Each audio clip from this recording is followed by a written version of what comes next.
Well, hello everybody, and welcome to our second Intro to Bible Study video. And today we're talking about which Bible should I use? And there's two parts to this. The first is picking a translation, and second, picking a particular edition of the Bible. Now, if you've ever gone Bible shopping, you know that there are dozens and dozens and dozens of different English translations and English versions out there of the Bible. And if you don't know anything about Bible translating or biblical studies, it can get really overwhelming really quickly. But the good news is there's only really 4 types of English Bible out there.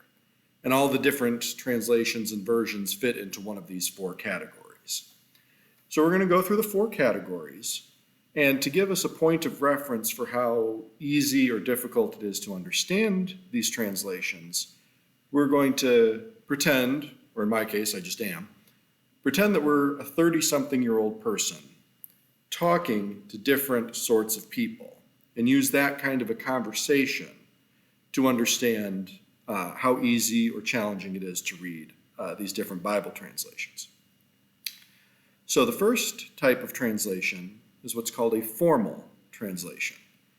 And what that is it wants to be as word for word accurate, as literal as possible relative to the original Hebrew and Greek. And sometimes that means that it bends or stretches the English language a little bit. Now that sounds intimidating, but let's take a step back, take a breath, and use our point of reference. So imagine that you're a 30-something-year-old person, a young adult, and you're speaking to your 80 or 90-year-old grandmother.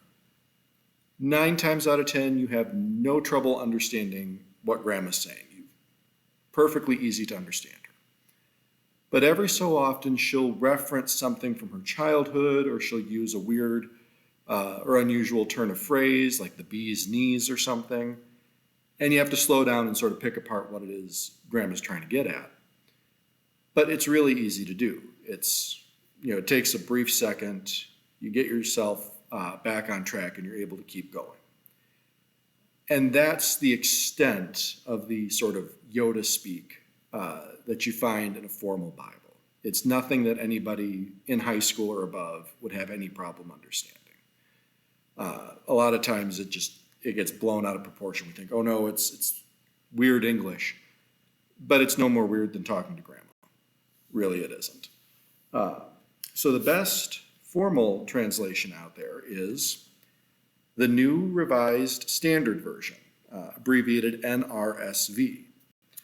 And this Bible is the universal standard in English, both here in America and also abroad. So it's the default translation for the United Methodist Church in all of its formal publishing. It's the default for all the mainline Protestant churches. The Roman Catholic Church uses it. It's the default for both high school and college Bible as literature classes, but also for seminaries and divinity schools and pastors. It's meant to be used by everybody, from folks in the pews to Bible scholars who want to use English and not refer back to the original languages. So this is the best Bible you can get in terms of a translation, is the NRSV. Now, the second type of Bible is what's called a balanced Bible, a balanced translation. And like a formal translation, it wants to be as literal as word for word as possible, but within the rules of English. So where a formal Bible will stretch and bend English a little bit, a balanced Bible won't. So using our point of reference, this would be you as a 30-something talking to another person who's 30-something. And you have no problem understanding. You get all the depth, all the nuance of an adult conversation, but you don't have the occasional sort of off turn of phrase that you'd get with grandma. And it's the same here with this kind of Bible. You get the depth, you get the nuance, but it's a little bit easier to understand. And the best balanced translation out there is the New International Version, or NIV. And this one is our Pew Bible, you'll recognize from the sanctuary. And this is the version we put up on the screens during worship and CQ and everything. Because this gives you a perfectly robust translation, but it's a little bit easier to read. So it's still a perfectly good translation, and I highly recommend it. Now, the next kind of translation is called a dynamic translation. And what this is an attempt to make the English easier to understand, principally for children, young children, and people who are learning English as a second language. So when this kind of translation is made, the translators intentionally limit their word choice to very simple, very basic words. They limit their sentence structure to simple or very basic X and Y sentences. Nothing complicated, nothing that a child couldn't understand. Now, that's good for children and for people who are learning English and don't have a particularly robust vocabulary. But you can see pretty clearly how this loses a lot of the nuance, a lot of the range of the English language, and consequently you lose a lot of the depth in the scriptures. So for example, if the best English translation for a Greek word is gargantuan, a dynamic Bible will translate it as big or huge or large. Now you see, it gets the basic idea, but you lose the sense of scale. You know, Godzilla is gargantuan. This couch is big.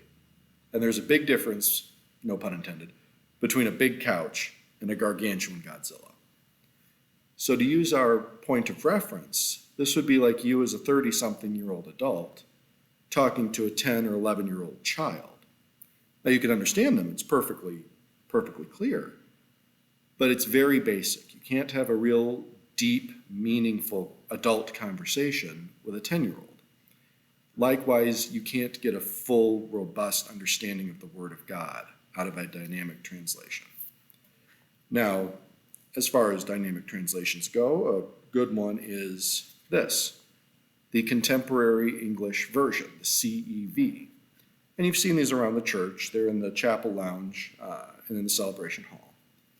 And if you're working with children, if you're trying to introduce them to an adult Bible for the first time, this is a perfectly good tool and absolutely should be used in that kind of a setting.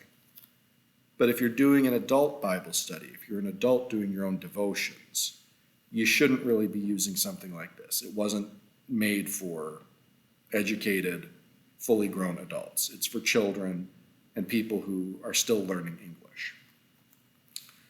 Now, the last type of Bible is not a translation, it's a paraphrase. What's a paraphrase? If you ever notice how during a sermon, Pastor Jerome or I are preaching and we repeat the Bible story for the morning, but do it in our own words to pull out a particular nuance or show a particular facet. That's paraphrasing. It's repeating it in our own words. So a paraphrased Bible is when you take the entire Bible and paraphrase it.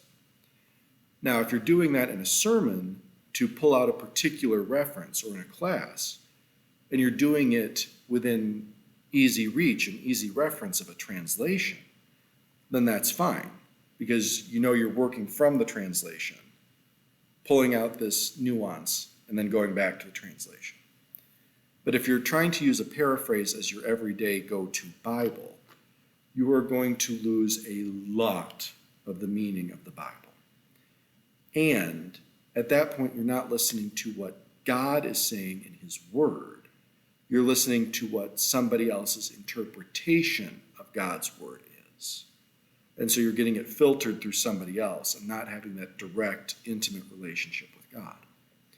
And one of the most popular paraphrases out there is The Message by Eugene Peterson. Now, Eugene Peterson says in his introduction and in his speeches about the message that he did not intend this to be a first-use Bible. He wrote this specifically for people who could not or would not engage with the Bible in any other way available. So this is a last-ditch effort to get people to engage with God and engage with his word. Now, if you want a light read, just to familiarize yourself with the stories, the basic outline, the Message is perfectly good. By all means, use it in that sort of a context. But don't use it for Bible study, don't use it for worship, and don't use it for your devotions. Even the author says, don't use it for these things. So, it's there, it's a tool, but use it carefully. So there we have the 4 types of Bibles: formal, NRSV; balanced, NIV; dynamic, CEV; and paraphrase, the Message. So for those of you who are interested in our pastor's drop-in or in our other CQ or Bible study opportunities, use a formal or a balanced Bible. Use the NRSV or the NIV. Now, having said that, which particular Bible should you use? Which particular edition? Well, there are 2 types of Bibles, 2 particular ones that I want to recommend to you.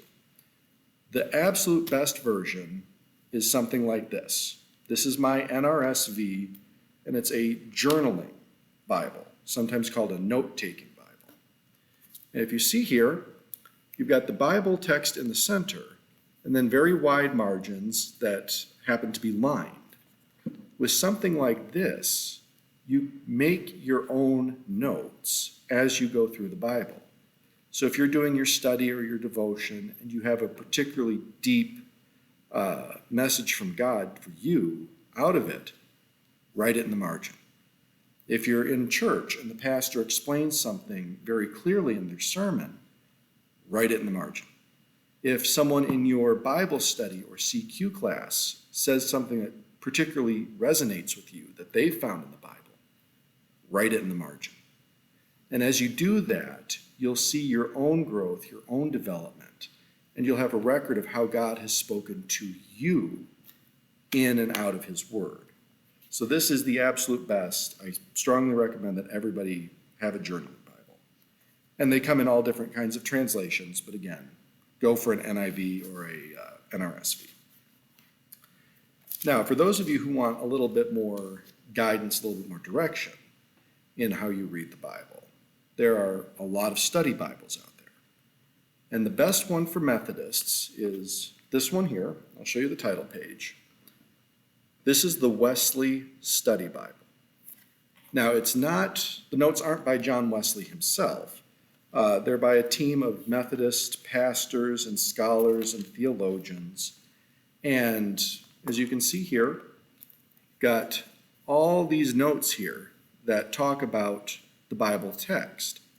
But they also have these little cutouts on the side that explain how to apply the Bible message, apply God's word as a Methodist Christian.